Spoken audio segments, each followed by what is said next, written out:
Page 3, Alouette. It's a fun piece. Let's look it over.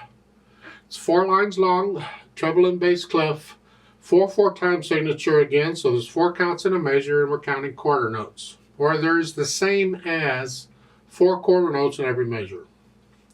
We got quarter notes and half notes and dotted half notes. I hope you understand how dotted half notes work. Now, as far as the hands go, I like to, when I learn a new piece of music, I like to learn it one hand at a time. But here, for the most part, it's only one hand or the other playing. So I'm going to take both hands together to shorten the video a little bit.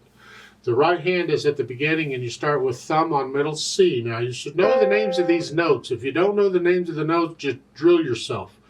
Play it and say it. Play the note and say the name. C, D, E, E, D, C, D.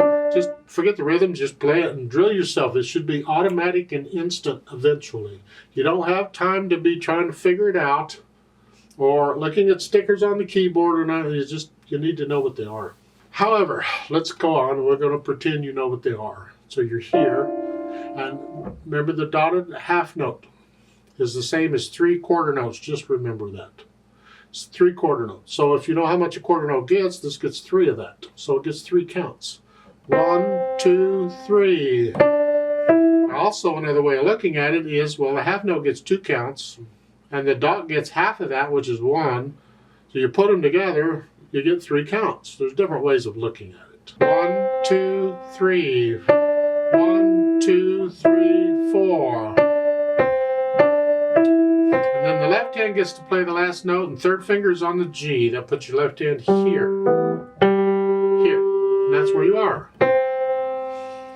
And the third line, in the third measure, or measure 11, remember the numbers at the beginning above the stab are measure numbers? So you can find measure 11, where the whole note is in the left hand. You're playing the 2 notes at the same time, and you're holding the whole note down for 4 counts.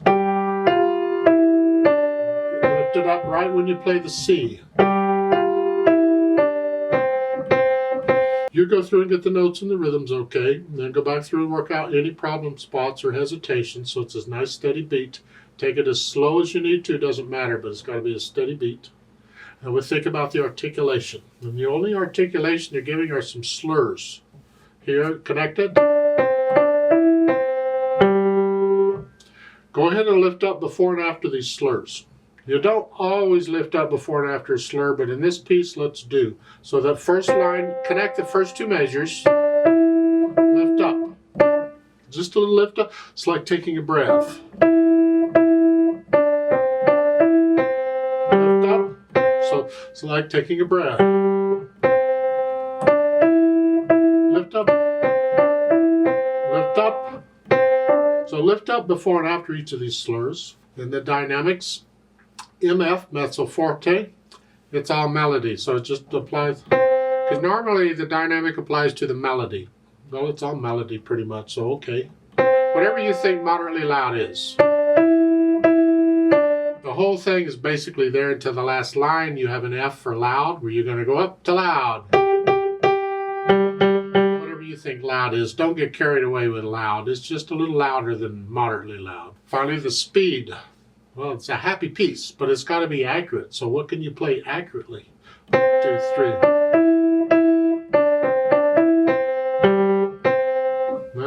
That's my cheerfully. You can choose your own cheerfully. As far as the roadmap goes, when do you go where? Because you don't just go start to finish on this piece. There is a note at the bottom above the staff. Repeat the first 2 lines to end the piece. So what they want you to do when you finish the bottom, the 4th line, I want you to go back up and play the first 2 lines again and then stop. Okay?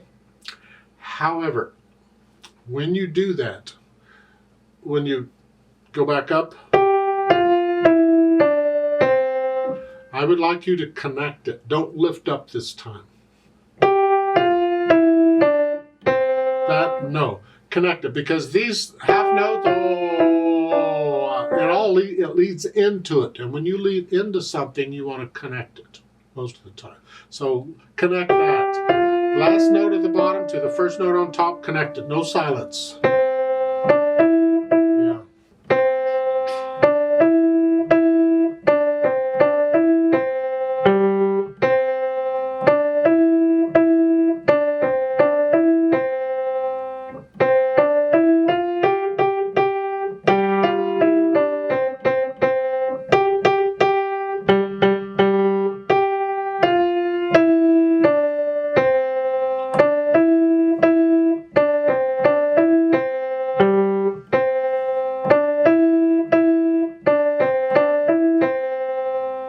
Please don't copy me. You read the music and you make it yours. You don't have to go as fast as I go. You take it your speed. Me, it depends on how much coffee I've had to drink and so forth, what time of the day it is. Let's play it together very slowly. Now, this is after you've learned it, and you can play it with no hesitations. Not doing any dynamics. We're just going to play the notes and the rhythms. But I am going to go back up to the top and play the first 2 lines again. So really this piece is 6 lines long instead of 4. So I'll give us 4 counts. Let's play it together slowly. 1, 2, ready, go. 1, 2, 3. 1, 2, 4. 2, 3, 4. 2, 3. 2, 4. 1, 2, 3, 4.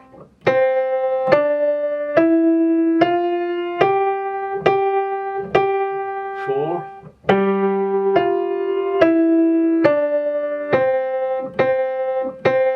4.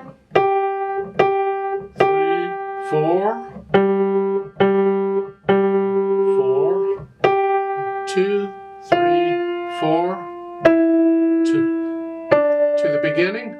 1, 2, 3. 1, 2, 3, 4. 1, 2, 3, 4. 2, 3. 2, 4.